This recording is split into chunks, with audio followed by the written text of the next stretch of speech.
Olá, famílias! Olá, crianças! Bom dia! Tudo bom com vocês? Espero e desejo que estejam todos bem e todos com saúde. Vocês sabiam que esta semana é a Semana do Meio Ambiente? Pois é, hoje a tia Raquel trouxe uma música muito legal que fala sobre o meio ambiente. Vamos ouvir esta música? Vamos lá!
Então, crianças, como vocês viram na música, né? Nós devemos cuidar da natureza, né? Cuidar das plantinhas, não jogar o lixo no chão, procurar sempre o cesto para jogar o lixo dentro, não é verdade? Não estragar as coisas. E também cuidar das plantinhas. Se a mamãe tem plantinha em casa, incentive o seu filho para também aguar as plantinhas, tá certo, gente? Pois então, agora o que vocês vão fazer? Nós vamos fazer uma experiência muito legal e divertida. Mamãe, pegue aí uma folha de caderno, a folha que você tiver aí na sua casa, tá bom? O material que você recebeu, certo? E aí, você vai colocar a mãozinha da criança sobre a folha. Então, mamães, você vai pegar a mãozinha da criança e vai colocar sobre o papel, aqui, igual como eu estou fazendo, tá certo? E aí, você vai contornar. Olha só, vou contornar aqui, vamos lá. Olha só, gente.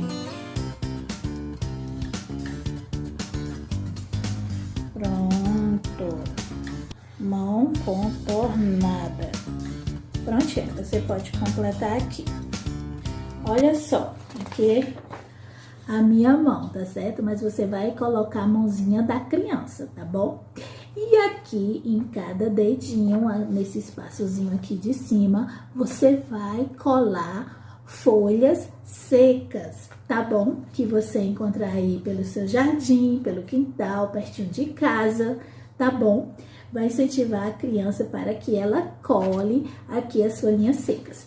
E se você preferir, você pode emoldurar o desenho dela, tá bom? Combinado, gente? Quero ver todo mundo fazendo, todo mundo se divertindo, tá bom? Tira foto, filma e não esquece de colocar aqui no grupo, tá bom? Beijos e até a próxima. Tchau! Natureza.